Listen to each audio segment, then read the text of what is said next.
শুভ সন্ধ্যা বন্ধুরা। আজ হলো 25 জুন, বৃহস্পতিবার। আজকের সন্ধ্যার বিশেষ বিশেষ খবর হলো হাইকোর্টের বেঞ্চ শ্রীভূমি হাইলাকান্দিতে পথসভা গণস্বাক্ষর অভিযান 27 জুন থেকে। জুলাই মাসের চাল বরাদ্দ শ্রীভূমিতে। ফুটপাত দখল করে পার্কিং, ট্রাফিক পুলিশের মেগা অভিযানে শতাধিক বাহনের জরিমানা। দেশে আরও চিকিৎসক প্রয়োজন, বেসরকারি মেডিকেল কলেজের ফি নিয়ে হস্তক্ষেপে অনীহা সুপ্রিম কোর্টের। দেবদেবী বা ভারত মাতার নামে শপথ নয়, 20 বিজেপি কাউন্সিলরের শপথ বাতিল কেরল হাইকোর্টের। ইরানের কাছে ক্ষেপণাস্ত্রের রক্ষা কবচ না থাকলে গাজার মতো পরিণতি হতো, আমেরিকাকে কটাক্ষ পেজেশকিয়ানের। বাল্যবিবাহ রুখতে বিয়ের নিমন্ত্রণপত্রে বর কনের জন্ম তারিখ বাধ্যতামূলক করার পথে মহারাষ্ট্র। শীঘ্রই মোদি মন্ত্রিসভায় রদবদল, কুরিয়েনের ইস্তফা, মোদি মুর্মু বৈঠকে জল্পনা, কুর্সি বদল হবে একাধিক রাজ্যপাল মুখ্যমন্ত্রীরও। জাপানিজ এনকেফেলাইটিসে আসামে মৃত্যু বেড়ে 10, বর্ষার মরশুমে সতর্ক থাকার আর্জি স্বাস্থ্য দফতরের। ইরানের সঙ্গে শান্তি সমঝোতাকে ট্রাম্পের পরাজয় বলেই মনে করছেন অধিকাংশ মার্কিনী, দাবি সমীক্ষায়। ইরান যুদ্ধ বন্ধ হোক, মার্কিন সেনেটে পাশ যুদ্ধবিরোধী বিল।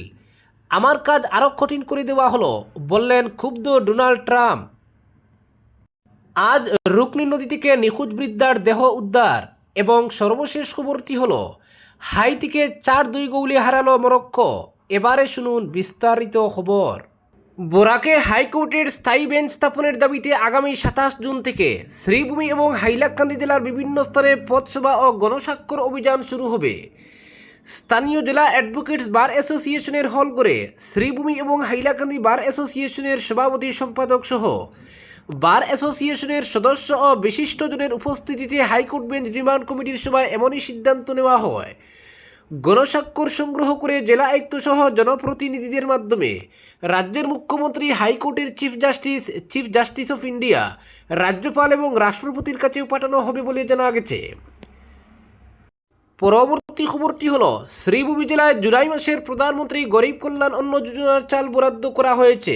শ্রীভূমির খাদ্য গণবন্টন ও উপভোক্তা বিষয়ক বিভাগ থেকে জাতীয় খাদ্য সুরক্ষা যোজনার অধীনে বরাদ্দ করা প্রধানমন্ত্রী গরিব কল্যাণ অন্ন যোজনার এই চাল অন্তদয়া অন্ন যোজনার হিতাধিকারীদের রেশন কার্ড পিছু প্রতি মাসে 35 কেজি এবং প্রায়োরিটি হাউসহোল্ড রেশন কার্ড হোল্ডারদের মাথা পিছু 5 কেজি করে বিনামূল্যে বন্টন করতে রেশন দোকানিদের নির্দেশ দেওয়া হয়েছে। পরবর্তী খবরটি হলো দেশে আরও চিকিৎসক প্রয়োজন, বেসরকারি মেডিকেল কলেজের ফি নিয়ে হস্তক্ষেপে অনীহা সুপ্রিম কোর্টের। রাজস্থানের বেসরকারি মেডিকেল কলেজগুলির উচ্চ ফি কাঠামোকে চ্যালেঞ্জ জানিয়ে করা একটি আবেদন খারিজ করে দিল সুপ্রিম কোর্ট। একই সঙ্গে আদালতের পর্যবেক্ষণ, দেশে প্রয়োজন আরও বেশি সংখ্যক চিকিৎসক। বিচারপতি বিবি নাগারত্না এবং বিচারপতি জয়মাল্য বাগচির বেঞ্চ বুধবার এই মামলার শুনানি করে আবেদনকারী রাজস্থান উচ্চ আদালতের একটি রায়ের বিরুদ্ধে শীর্ষ আদালতের দ্বারস্থ হয়েছিলেন। আবেদনে দাবি করা হয়েছিল রাজস্থানের বেসরকারি মেডিকেল কলেজগুলিতে বার্ষিক শিক্ষার খরচ প্রায় 18,90,000 টাকা থেকে 25 লক্ষ টাকার মধ্যে, অথচ অর্থনৈতিকভাবে দুর্বল শ্রেণীর জন্য বার্ষিক আয় সীমা নির্ধারিত রয়েছে 8 লক্ষ টাকা। ফলে এই ফি কাঠামো ওই শ্রেণীর ছাত্রছাত্রীদের পক্ষে বাস্তবসম্মত নয়। শুনানির সময় শীর্ষ আদালত জানায়, স্বনির্ভর বেসরকারি শিক্ষা প্রতিষ্ঠানগুলিকে সরকারি প্রতিষ্ঠানের সমপরিমাণ ফি নিতে বাধ্য করা যায় না। আদালত পর্যবেক্ষণ করে কোনো ব্যক্তি শুধুমাত্র ফি বেশি বলে বেসরকারি প্রতিষ্ঠানের ফি সরকারি প্রতিষ্ঠানের সমতুল্য করার দাবি করতে পারেন না। আবেদনকারীর আইনজীবী আদালতের সামনে জানান, রাজ্যের কিছু বেসরকারি মেডিকেল কলেজে বার্ষিক ফি 25 লক্ষ টাকা পর্যন্ত পৌঁছেছে। এর জবাবে আদালত বলে, শিক্ষার্থীদের জন্য বৃত্তির সুযোগও রয়েছে। এরপর বেঞ্চ মন্তব্য করে, এই দেশে আমাদের আরও চিকিৎসক প্রয়োজন। শেষ পর্যন্ত আদালত জানিয়ে দেয়, উচ্চ আদালতের রায়ে হস্তক্ষেপ করার কোনো কারণ তারা খুঁজে পাচ্ছে না। পরবর্তী খবরটি হলো দেবদেবী বা ভারত মাতার নামে শপথ নয়, 20 বিজেপি কাউন্সিলরের শপথ বাতিল কেরালা হাইকোর্টের। বিধি মেনে শপথ না নেওয়ায় তিরুবনন্তপুরম পৌরসভার 20 জন বিজেপি কাউন্সিলরের শপথ বাতিল করল কেরল হাইকোর্ট। আদালতের নির্দেশ, আগামী 4 সপ্তাহের মধ্যে তাদের নতুন করে শপথ গ্রহণ করতে হবে। তবে শপথ বাতিল হলেও তাদের নির্বাচনে জয়ের বৈধতা বহাল থাকবে। গত বছরের ডিসেম্বরে পৌরসভা নির্বাচনে জয়ী হওয়ার পর জানুয়ারিতে শপথ গ্রহণ করেন ওই কাউন্সিলররা।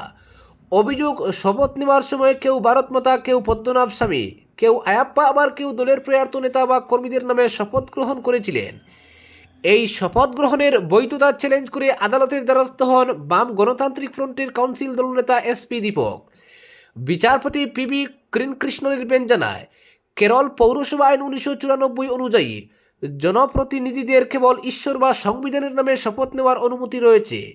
ঈশ্বর শব্দের পরিবর্তে কোনো নির্দিষ্ট দেবতা, রাজনৈতিক আদর্শ, সংগঠন বা ব্যক্তির নাম ব্যবহার আইনসম্মত নয়। তাই সংশ্লিষ্ট কাউন্সিলরদের শপথ গ্রহণ প্রক্রিয়া বৈধ বলে গণ্য করা যায় না। রায়ে আদালত সমাজ সংস্কারক শ্রী নারায়ণ গুরুর বাণীরও উল্লেখ করে জানায়, আইন সবার জন্য সমান এবং বিধিবদ্ধ শপথের ক্ষেত্রে নির্ধারিত নিয়ম মেনেই চলতে হবে। যদিও আবেদনকারী কাউন্সিলরদের নির্বাচন বাতিলের দাবি তুলেছিলেন, আদালত সেই আবেদন খারিজ করে দেয়। আদালতের পর্যবেক্ষণ, শপথ গ্রহণে ত্রুটি থাকলেও গণতান্ত্রিক প্রক্রিয়া সম্পন্ন নির্বাচনকে অবৈধ ঘোষণা করা যায় না। ফলে নির্বাচিত প্রতিনিধিদের পদ বহাল থাকছে, তবে তাদের পুনরায় শপথ নিতে হবে। এদিন একই সঙ্গে বাদাক্কেনচুরি গ্রাম পঞ্চায়েতের এক কংগ্রেস সদস্যের শপথও বাতিল করেছে আদালত। তিনি প্রয়াত প্রাক্তন মুখ্যমন্ত্রী উমেন চান্ডির নামে শপথ নিয়েছিলেন। আদালত তাকেও নতুন করে বিধি মেনে শপথ গ্রহণের নির্দেশ দিয়েছে। পরবর্তী খবরটি হলো, বাল্যবিবাহ প্রতিরোধে আরও কঠোর পদক্ষেপের কথা ভাবছে মহারাষ্ট্র সরকার। রাজ্যে বিয়ের নিমন্ত্রণপত্রে বর ও কনের জন্ম তারিখ উল্লেখ বাধ্যতামূলক করার প্রস্তাব নিয়ে আলোচনা শুরু হয়েছে।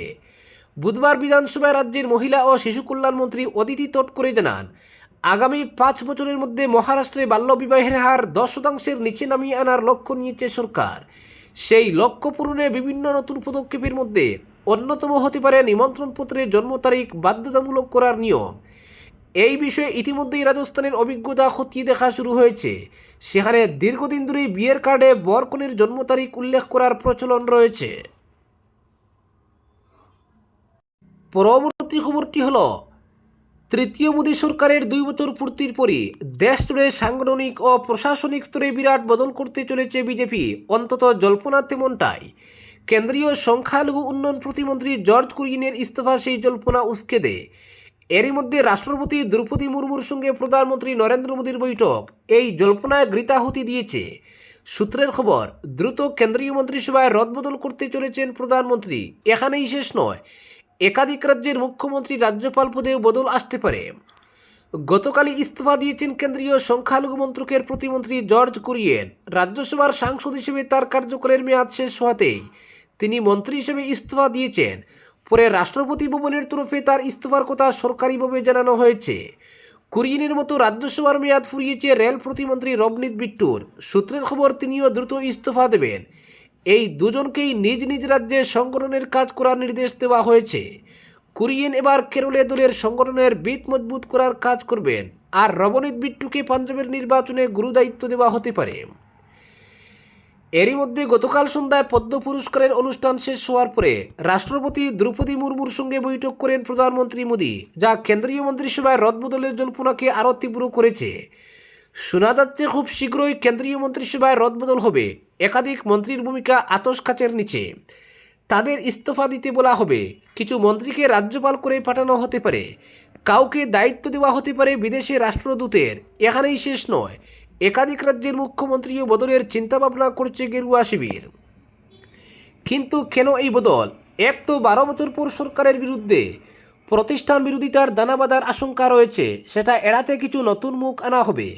তাছাড়া সামনে একাধিক রাজ্যে নির্বাচন, সেই রাজ্যগুলিতে মুখ্যমন্ত্রীদের পারফরমেন্স আতশ কাচের নিচে রয়েছে। কয়েকজন মুখ্যমন্ত্রীকে সরানো হতে পারে। তাছাড়া নীতিন নবীন সভাপতি হওয়ার পর তার নিজের টিম তৈরিরও সুযোগ পায়নি বিজেপি, এবার সেটাই করতে চাইছেন তিনি।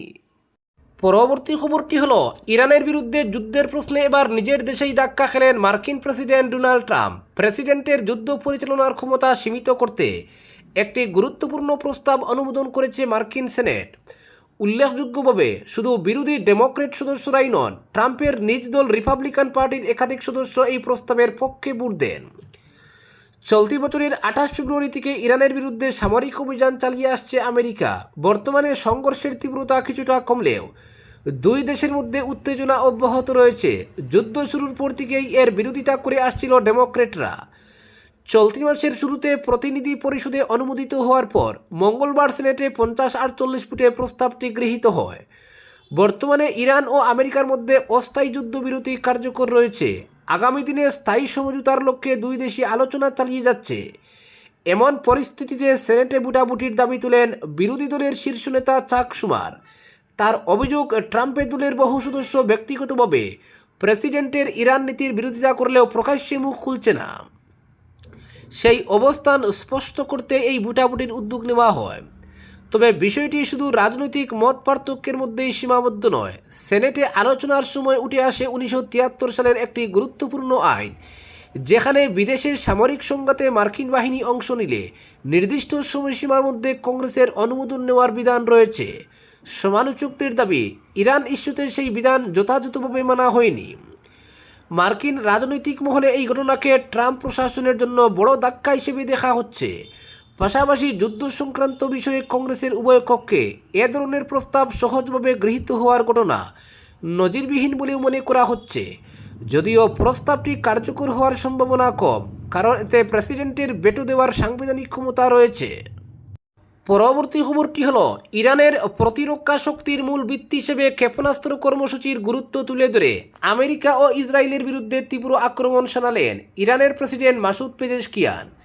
তার দাবি, ইরানের হাতে শক্তিশালী ক্ষেপণাস্ত্র ভান্ডার না থাকলে দেশটির পরিণতিও গাজার মতো ভয়াবহ হতে পারত।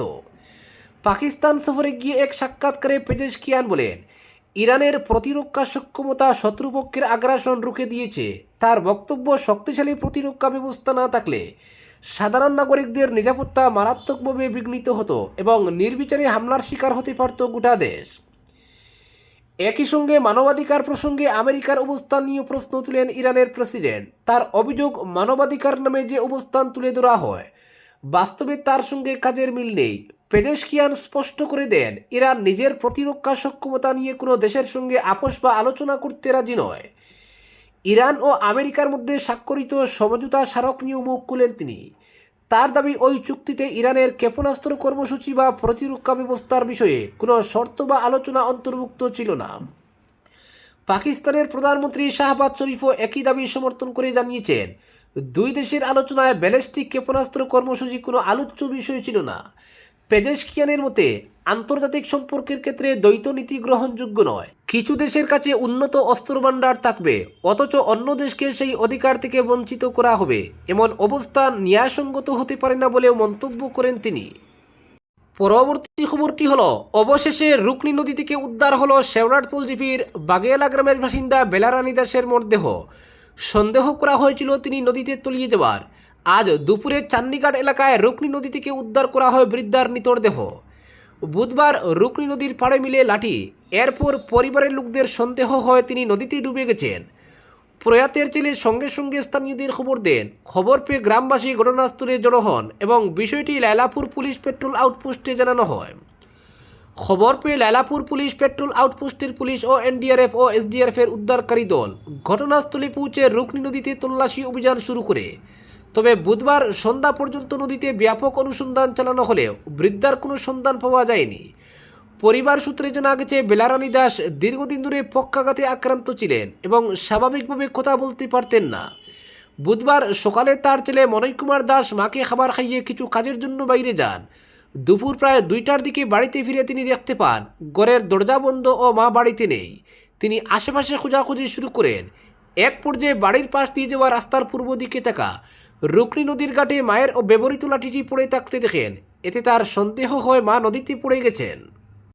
পরবর্তী খবরটি হলো, হাইতিকে 4-2 গোলে হারালো মরক্কো। নক আউটের টিকিট নিশ্চিত করল মরক্কো। 2বার পিছিয়ে পড়েও দুর্দান্ত প্রত্যাবর্তনে হাইতিকে 4-2 গোলে হারিয়ে সি গ্রুপের রানার্স আপ হিসেবে শেষ 16তে জায়গা করে নিয়েছে আশরাফ হাকিমির দল। ম্যাচের শুরুতেই আত্মঘাতী বলে হাইতিকে এগিয়ে যাওয়ার সুযোগ দেয় মরক্কো। এরপর সমতায় ফিরলেও দ্রুত আবার লিড নেয় সেবাস্তিয়ান মিগনের শিষ্যরা। তবে প্রতিবারই ঘুরে দাঁড়ায় উত্তর আফ্রিকার দলটি। প্রথমার্ধ শেষে 2-2 সমতায় ছিল দুই দল। বিরতির পর বদলি খেলোয়াড়দের নৈপুণ্যে ম্যাচের নিয়ন্ত্রণ পুরোপুরি নিজেদের হাতে নেয় মরক্কো। একের পর এক আক্রমণে হাইতির রক্ষণভাগকে চাপে ফেলে তারা। ম্যাচের 80 মিনিটে সুফিয়ান রাহিমির গোলে প্রথমবারের মতো এগিয়ে যায় মরক্কো। যোগ করার সময় গেসিম ইয়াসমিনের গোল ব্যবধান আরও বাড়িয়ে দেয়। গোলটি নিয়ে বিয়ার পরীক্ষা করা হলেও শেষ পর্যন্ত গোলের সিদ্ধান্ত বহাল রাখেন রেফারি, ফলে 4-2 গোলের জয় নিশ্চিত হয় মরক্কোর। ম্যাচে 1 গোল ও 1 অ্যাসিস্ট করে দলের জয়ে বড় ভূমিকা রাখেন অধিনায়ক আশরাফ হাকিমি। অন্যদিকে শেষ দিকে হাইতির একটি নিশ্চিত গোলের সুযোগ দারুণ সেইভে রুখে দেন গোলরক্ষক ইয়াসিন বুনো। আজকের বিশেষ সংবাদ এখানেই সমাপ্ত।